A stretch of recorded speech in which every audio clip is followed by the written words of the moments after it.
Vingança de Lula e Jorge Messias contra o ministro Alexandre de Moraes e contra o presidente do Senado, Davi Alcolumbre. Por essa, ninguém esperava. Depois de não aceitar uma derrota vergonhosa no Congresso Nacional, Lula e Messias partem para cima do Supremo Tribunal e do presidente do Senado com uma vingança que deixou todos de queixo caído. Você vai ver aqui agora o que eles estão preparando e é realmente estarrecedor. E ainda, nós vamos mostrar aqui neste vídeo que o ministro Gilmar Mendes acabou de tomar uma decisão e dar uma declaração ao vivo ali para todo o Brasil que deixou todos estarrecidos, porque realmente parece que há uma ala dentro do judiciário ali que está contra Moraes, Dias Toffoli e esse caso do Banco Master. Tem um racha no Supremo Tribunal e o Gilmar Mendes agora colocou a boca no trombone e deu uma declaração um tanto constrangedora ali para todos. E nós vamos mostrar aqui também neste vídeo, pessoal, olha só que grave, uma tentativa de homicídio aconteceu com um senador da República que você conhece, você vai ver aqui, e ficou grave as coisas pro lado dele, e ele veio aqui, contou e deu a denúncia, mostrando e dando nome aos bois, pessoal. Realmente querem tirá-lo do páreo do jogo para as eleições deste ano. Tentativa gravíssima, nós vamos mostrar aqui, um senador da República acabou de sofrer. Nós vamos trazer essas 3 matérias, esse vídeo está sensacional e é por isso que eu quero te pedir para dar um like aí neste vídeo, para que o YouTube mostre para mais pessoas. Se inscreva neste canal, pessoal. Aqui nós trazemos conteúdos de primeira qualidade e para você ficar ligado nas próximas matérias, se inscreve agora, se torne membro também. Vamos para o vídeo. Antes de mais nada, pessoal, Deltan Dallagnol vai mostrar aqui para nós essa reviravolta e a vingança do Lula e do Messias para cima do sistema. Confira aí. Messias prepara uma vingança brutal contra Moraes e contra Alcolumbre. Olha, a gente em Brasília, perder nem sempre é o fim. Às vezes é só o gatilho de uma reviravolta que ninguém imaginou. Olha aqui o que foi que Andréa Sadi publicou hoje no blog dela no G1.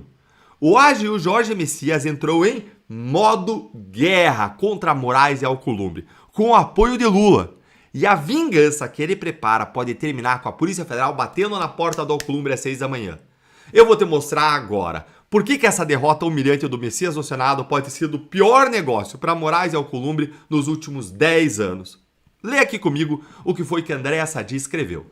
Jorge Messias está indignado, olha o sentimento, com o que ele chama interlocutores de golpe.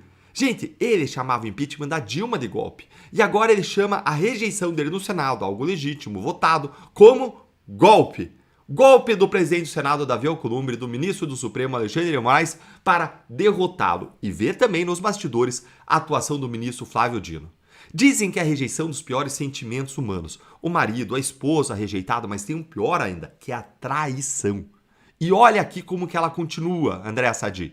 Nos bastidores, integrantes do governo têm repetido a mesma linha. Agora é guerra, guerra. Gente, virou estomacal, intestinal, virou figadal. Nos bastidores, o tom é de escalada. Messias afirma aliados que ele não vai recuar e que ele pretende reagir com o apoio do presidente Lula. Mas eu reagir como? O que vem agora? Olha a chave para entender isso aqui. Caso vá para o Ministério da Justiça, cenário já discutido nos bastidores e revelado pelo blog, ele deve assumir simplesmente o comando da Polícia Federal. Opa, opa, opa! Essa aqui é a chave para a gente entender a vingança. Messias derrotado no Senado num dia, ministro da Justiça do outro.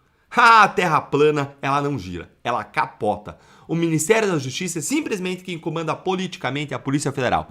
É quem escolhe o diretor-geral, os superintendentes, é quem define prioridades de gestão, é quem atende interesses salariais da categoria, ou seja, tem muito poder de influência sobre toda a instituição. E lembre, na Polícia Federal você pode decidir que delegado vai para qual setor, para qual cidade. Você consegue mexer as peças do tabuleiro, diferente do Judiciário e do Ministério Público.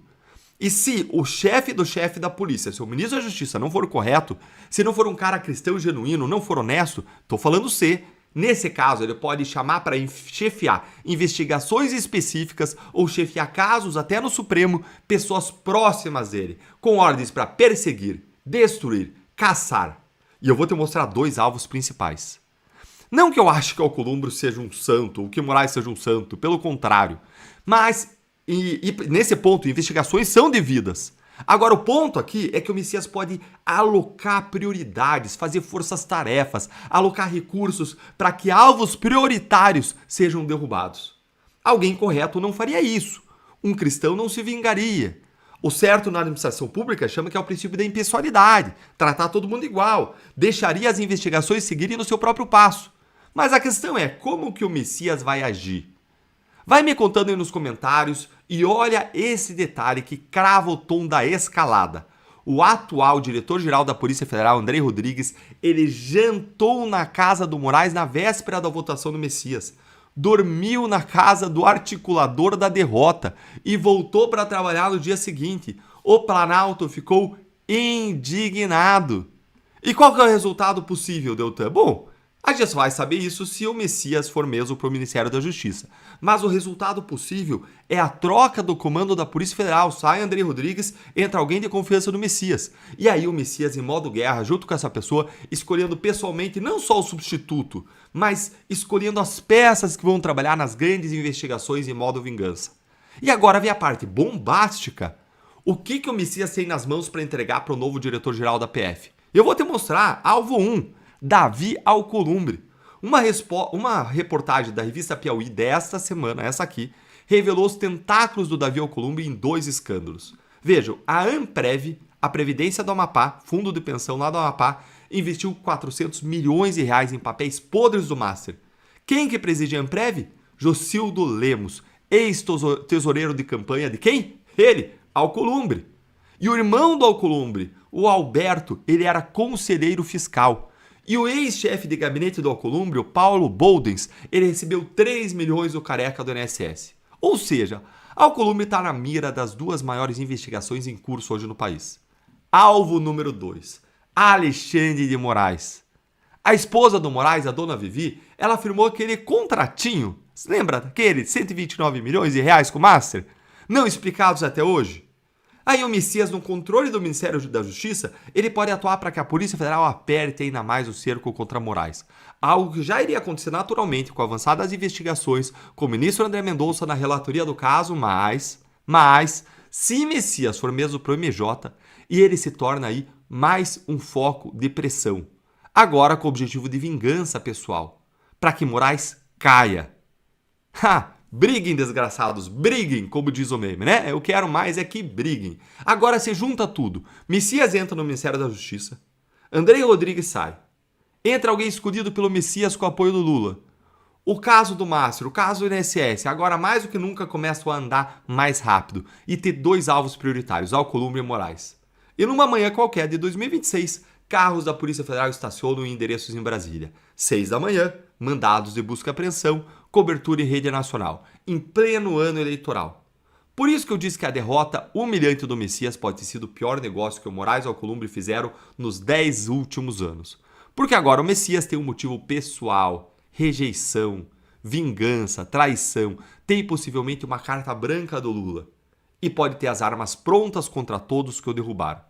Você acha que essa vingança vai sair do papel ou é só bravata de Lula para tirar o foco da humilhação e da derrota, hein? Pois é, agora nós temos uma outra matéria para mostrar, porque o ministro Gilmar Mendes parece que não está muito satisfeito com a situação ali no judiciário. O decano é o ministro que tem mais tempo de casa ali. Aliás, nunca um ministro ficou tanto tempo no STF como o Gilmar Mendes e ele não dá nem sinais de que quer se aposentar. Alguns dizem que ele é que manda em tudo, né? Na bagunça toda no Brasil.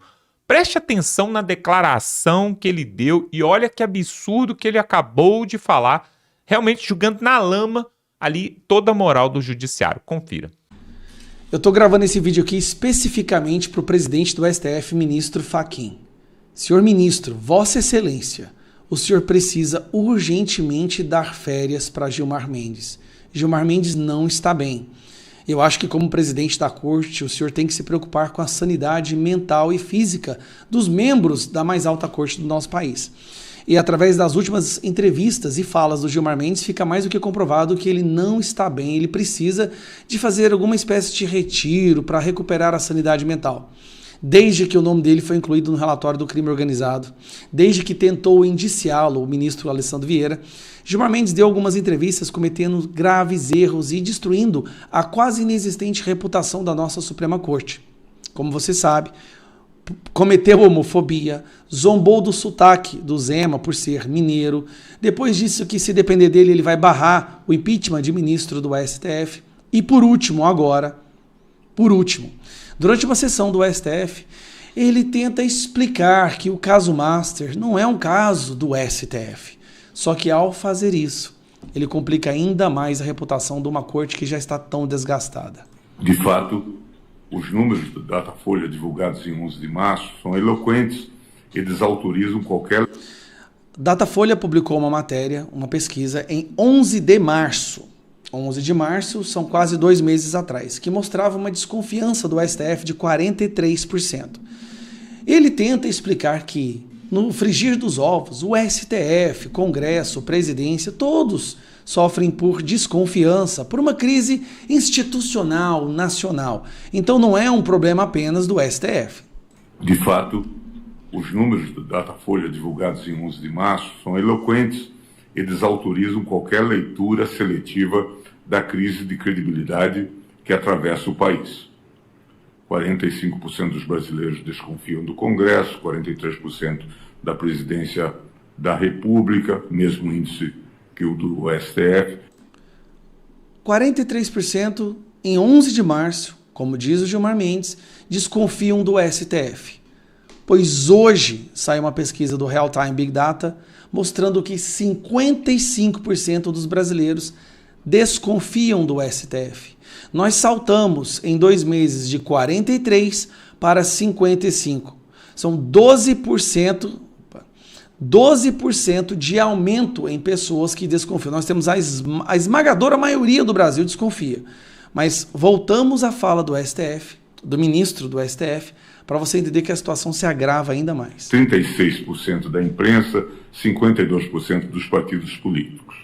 Temos, portanto, um quadro de descrédito generalizado impulsionado pelas dificuldades que o Estado brasileiro tem enfrentado para atender demandas básicas dos cidadãos. Nesse sentido, pretender resolver a crise de confiança mirando apenas o Supremo Tribunal Federal é, no mínimo, ingenuidade, mas mais provavelmente miopia deliberada e intenções obscuras. The consolidation. Falar então que desconfiar ou culpar o STF é miopia ou deliberada, só que tem um problema, ministro Gilmar Mendes. É justamente o STF, a instituição que deveria colocar na prisão os outros corruptos. É justamente o STF que tem a última palavra sobre tudo. Desconfiar da imprensa, desconfiar do Congresso, desconfiar do presidente, tudo bem, porque no final das contas, qualquer crime cometido por essas instituições, por essas pessoas, serão julgados no STF. O problema é que agora é o STF o detentor do maior nível de rejeição ou desconfiança no Brasil. Justamente a corte que deveria não ser política, deveria ser técnica, que deveria ser a última palavra sobre tudo, tem hoje o maior nível de desconfiança no Brasil. Como o senhor disse, 45% desconfiam do Congresso, 43% do presidente, 38% da imprensa. Só que agora o STF está com 55%. Não é razoável que nós possamos viver em um país onde a Suprema Corte, que tem a última palavra sobre tudo, que é responsável justamente por pegar os corruptos, alvos de desconfiança, e colocá-los na prisão, ser ela mesma a fonte de maior desconfiança na nação. Não é razoável isso. E por que isso está acontecendo, Gilmar Mendes? O senhor barra todas as vezes que a justiça, ou que um outro colega, ou que uma CPI vai investigar bandido. O senhor dará habeas corpus, 260 habeas corpus que o senhor já deu, até 2019, chegando a dar 80 habeas corpus em um ano, sempre para traficante faccionado. Alexandre de Moraes com mensagem de visualização única, esposa do Moraes recebendo o Daniel Vorcaro, Dias Toffoli recebendo dinheiro através de uma empresa que ele era sócio oculto e tinha mentido que não era sócio oculto. Tudo isso, senhor ministro Gilmar Mendes, mostra para o Brasil que o problema hoje não é o STF. São membros que foram colocados nessa corte, que estão destruindo por dentro, corrompendo por dentro, a corte que deveria sim ser o baluarte da justiça, a guardiã da Constituição. Então, mais uma vez, ao fazer uma fala tentando defender o indefensável, o senhor contribui em acelerar o processo de rejeição dessa corte. Todas as vezes que o senhor abriu a boca, mais rejeição a corte consegue. E com certeza, depois dessa fala de hoje, amanhã a desconfiança vai para 60%, 65%. Vai chegar um momento que nem mesmo os membros da corte vão confiar nela. Que situação, hein, Gilmar? Que situação. E uma pessoa que tinha sido tão ponderada, conseguiu se manter longe do holofote durante tanto tempo, agora é hoje o epicentro. O senhor conseguiu sequestrar o holofote de Dias Toffoli e Gilmar Mendes. E Alexandre de Moraes, que está sendo mais esperto de todos. Está quieto. Está fazendo as atrocidades dele, mas nos autos. Não fica dando entrevista, não fica falando besteira. Agora você fica uma atrás da outra. Quanto mais entrevista, pior fica a situação. E agora não é nem entrevista. Agora é uma sessão do STF. E agora nós temos algo importantíssimo para tratar, pessoal, que eu falei aqui no início do vídeo. Preste atenção. Um senador da República acabou de sofrer um atentado gravíssimo. Querem tirá-lo ele do jogo, da parada, da corrida, mas não vão conseguir. Olha que grave. Aconteceu dentro de um hospital, uma sabotagem de forma impressionante e muito grave. Ele vai contar aqui os detalhes e tem uma pessoa envolvida nessa história aí que você vai ficar sabendo. Preste atenção aí agora, o Magno Malta, que é de direita, conservador, olha o que aconteceu com ele. Veja aí, nós voltamos em seguida. Isso é muito amador. Revoltado, me levantei, não esperei a cadeira de roda, saí cuspindo marimbondo e disse: não beba uma água desse hospital. Não beba mais água, não coma nada. Eles estão tentando te matar. Eu desço do meu carro, normalmente ali é uma área de contenção, na garagem, é área de contenção. Eu desço e a Késia, filha do Clezão, do nosso símbolo, ele é símbolo de tudo, de justiça e de injustiça. Ela me filma, eu já estou chegando, estou me dirigindo ao Congresso Nacional, porque nós vamos derrubar o veto do Lula à dosimetria, que não é nada do que nós queríamos. De repente, termina a gravação, se aproxima de mim um cidadão. Olhei aqui, não tinha crachá de visitante colado nele, de terno. Ali é uma área de contenção. Ele entrou pela garagem, se aproximou de mim e disse: senador, eu sou fulano. Eu disse: eu pensei que seu nome era Álvaro Tito, porque você se parece com ele, Álvaro. Eu disse: o Álvaro é um grande músico, um cantor da música gospel. E fiquei olhando para ele e eu falei: ele tem uma música muito famosa. Pelo sangue de Jesus, tu vais vencer, no sangue de Jesus. E o rosto dele mudou. De repente, ele disse: eu sou vereador, mas nós temos uma PEC aqui, e essa PEC, ela é uma PEC que quer tirar o nome de guarda municipal, colocar polícia municipal. Eu falei: eu sou a favor da segurança, com nome ou sem nome, eu sou a favor de quem faz segurança pública. Eu queria que o senhor fizesse um vídeo. O senhor pode fazer? Falei: posso. Senador Eduardo. Comecei a gravar o vídeo. Quando cheguei na última palavra, mandando um beijo para a cidade, lá para o povo, eu falei, botei a mão aqui e falei: tô ficando tonto. E só ouvi uma voz falar: senta, porque esse carrinho estava do meu lado. Eu me abaixei e sentei. E apaguei entre 15 e 20 minutos. E daqui eu só sei quando eu me vi numa bateção de uma ambulância dentro do DF Star. Lá no DF Star, eu já fui recebido por uma psiquiatra. E aí me prepararam, coloquei a roupa do hospital, o roupão do hospital, para poder ser levado para fazer uma tomografia computadorizada. Eu desço, me levam no carro, ponho o catéter em mim nesse braço. Nesse braço. E eu dizia: esse catéter está ardendo. Nesse braço. Desceram comigo, senador Cleitinho, não sei quantos andares, e fiquei no corredor, com frio, e estou vendo os profissionais ali se debatendo, dizendo assim: não tá, ainda não está no sistema, o nome dele não está no sistema. Eu perguntei para a moça: se meu nome não está no sistema, por que não me leva para o quarto? E quando meu nome entrar no sistema, vocês me pegam novamente. Não, mas vai entrar agora no sistema. Eu digo: eu queria um acompanhante. Por favor, chame alguém no meu quarto. Eu estava no quarto 122. 1 sou eu, 22 sou eu também. Eles foram lá e trouxeram a minha sobrinha, Manu Malta, médica. Ela ficou lá comigo no corredor. Quando eles foram me levar para a tomografia computadorizada, senador, minha sobrinha me acompanhou para entrar. E a lei diz, inclusive o estatuto do mais 60 diz isso, o estatuto do sujeito internado, do paciente, lhe dá direito de acompanhante, até nisso. Eles disseram, não, a senhora não pode entrar. Assim ficou o meu braço. Assim, esse aqui é meu braço. Eu me levantei revoltado, isso não se faz. Eu tô morrendo de dor, olha o tamanho do meu braço. Eu dizia para aquele rapaz, que educadamente me olhava, também enfermeira, não tenho lembrança, eles estavam de máscara, olha para meu braço, isso não se faz. Isso é muito amador.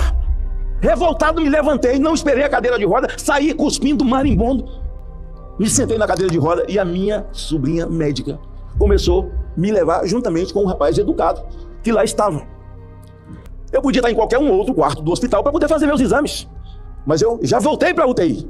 Por causa de quê? Da gravidade do meu braço. O meu braço estava mais grosso do que o braço do Popeye, como os senhores veem aqui.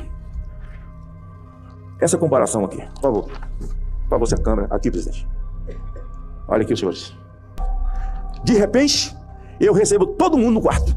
Eu quero ir embora. Falava deputado sócio, nosso líder. Me tirem daqui, eu quero ir embora daqui. Me tirem desse hospital, eu quero sair agora. Senador, não saia. Nós vamos resolver, por favor. Mas eles não estavam ali por mim. Eles estavam ali porque agora a vítima era eu. Era para salvaguardar o nome do hospital. Não saia. Vamos terminar os exames, eu vou trazer aqui um homem preparado. Eu atendi minha filha, atendi o pedido de todo mundo, inclusive dos doutores que me pediram, o diretor do hospital. Fui, tranquilamente, cheguei lá. Um desses rapazes que estavam lá foi um dos que atendeu. Foi muito rápido, não senti nada aqui. Voltei para o quarto. Passou aquela noite. E no fim do dia seguinte, eu sou surpreendido com uma notícia que está no Metrópolis. E certamente o Metrópolis, eu e o jornalista nos encontraremos nos tribunais, embora eles não se importem com isso, porque cada um já deve ter muito mais de 30 processos por difamação e calúnia. E eu não quero dar nome aqui.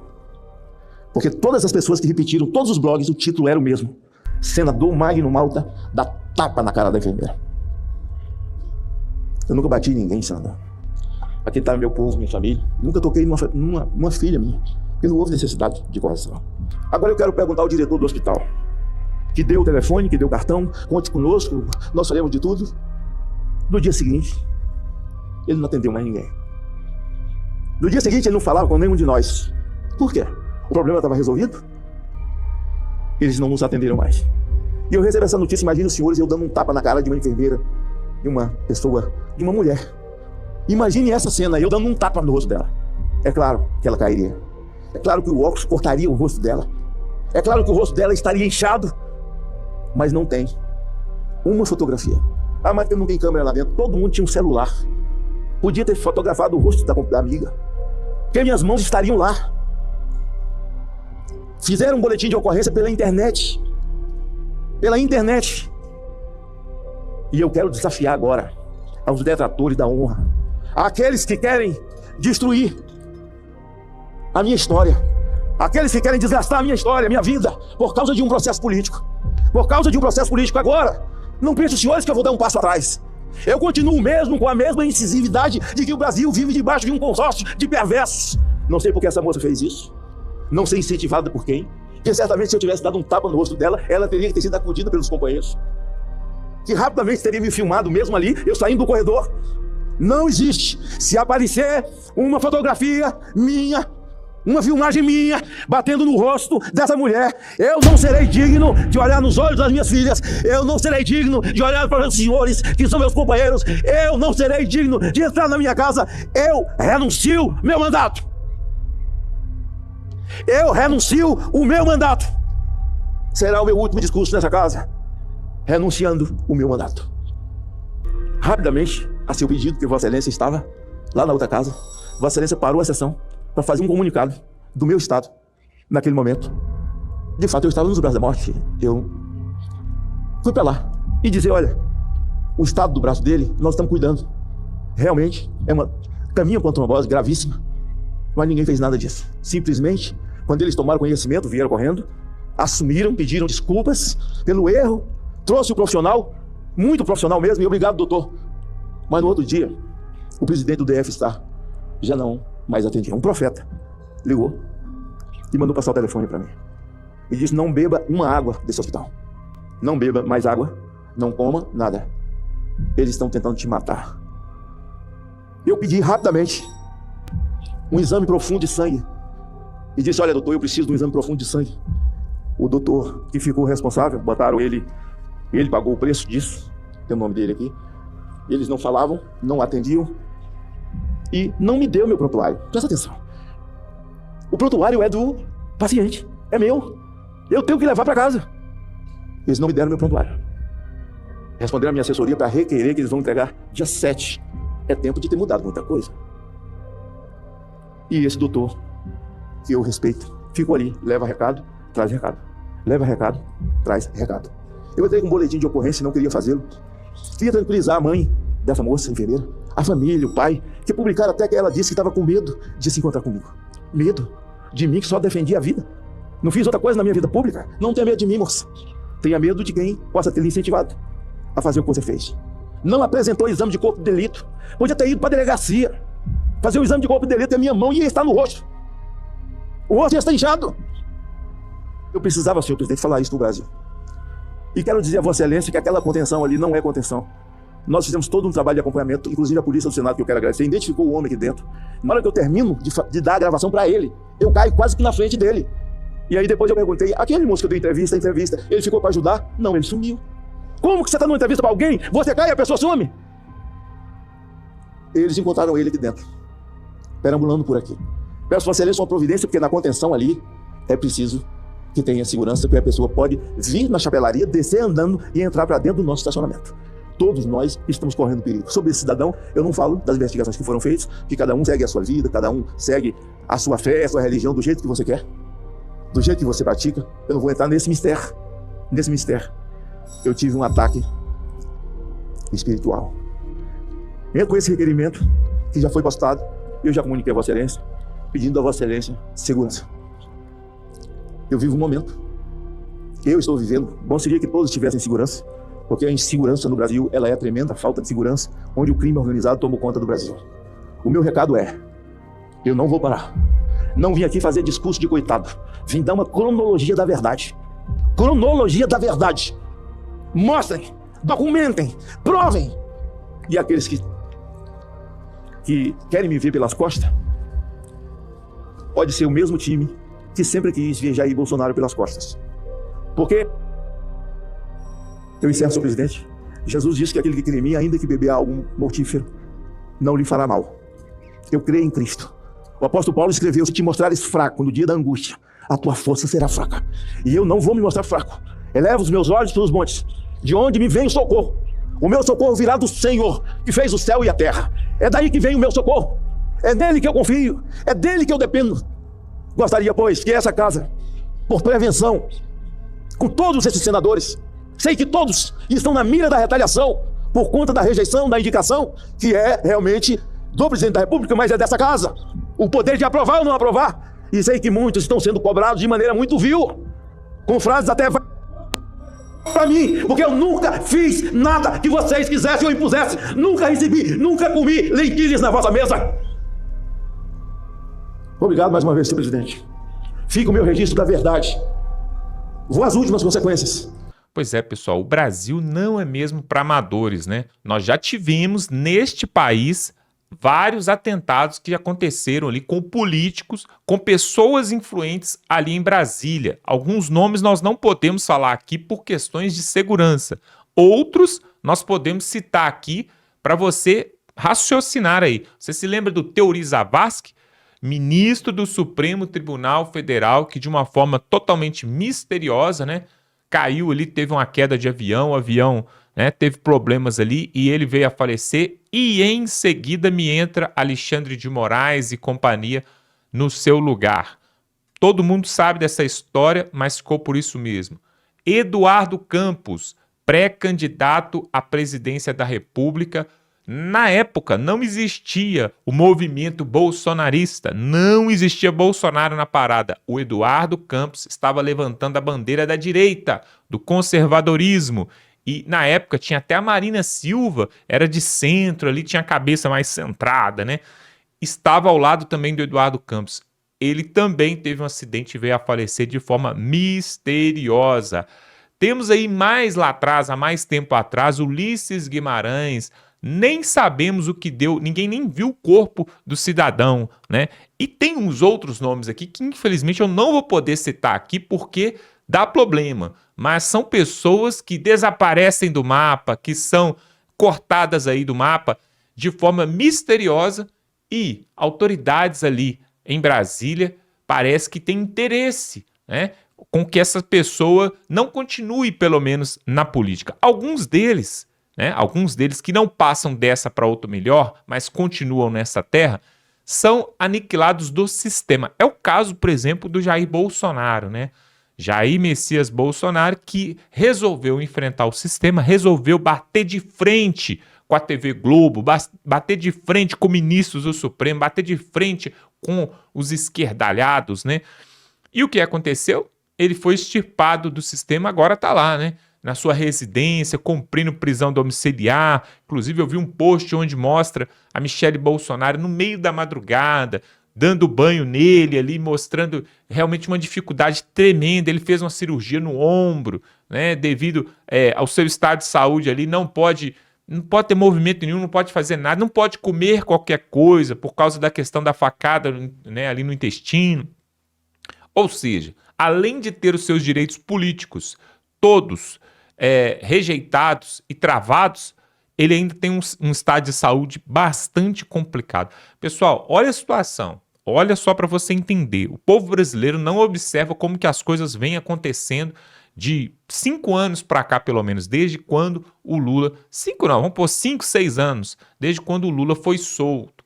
Olha só, o Jair Bolsonaro, ainda que o Flávio Bolsonaro ganhe as eleições este ano, e tem grandes chances disso acontecer, e aposente o Lula e o PT para sempre, e os fogos de artifícios começam a ser soltos, e as crianças rindo, brincando, e todo mundo pulando, festejando, ainda que isso venha acontecer em outubro deste ano, e em janeiro o Flávio Bolsonaro, no seu primeiro ato, assine ali a anistia dos presos políticos e do seu pai, Jair Messias Bolsonaro, ainda que isso aconteça, pessoal, o Bolsonaro tem quase que chance zero de voltar para a política. Por quê? Por causa do seu estado de saúde. Porque mesmo que todos os processos contra ele sejam apagados, ele não tem força física para poder concorrer a uma eleição, por exemplo, presidencial, que é tão pesada. Então, olha o que o sistema faz com aqueles que se voltam contra ele. O sistema realmente é pesado, é pesado. Quero te convidar para se inscrever aqui nesse canal. Se você não está inscrito, está perdendo tempo. Olha as matérias que nós trouxemos aqui. É realmente de muita utilidade e você com certeza não vai se arrepender porque amanhã teremos outro vídeo, depois da manhã também. Então se inscreve agora, totalmente gratuito, não paga nada. Você sabia que a metade das pessoas praticamente que nos assistem ainda não são inscritos no canal? É um absurdo isso. Se inscreva agora. Você pode se tornar membro também com um valor pequenininho. Aqui embaixo tem um botão escrito Seja Membro e você se torna membro e nos ajuda. Ajuda o quê? A continuar esse trabalho neste ano que é tão importante. E também algo muito importante que eu peço aqui é que você compartilhe esse vídeo. Se vocês nos ajudarem, nós podemos chegar a mais pessoas. Então aqui embaixo tem um botãozinho, uma setinha para o lado. Assim, se você clicar nela, você vai abrir o WhatsApp, o grupo da família, o Facebook. Compartilhe esse vídeo para todo mundo, é o que eu te peço. Vamos ficando por aqui e até a próxima.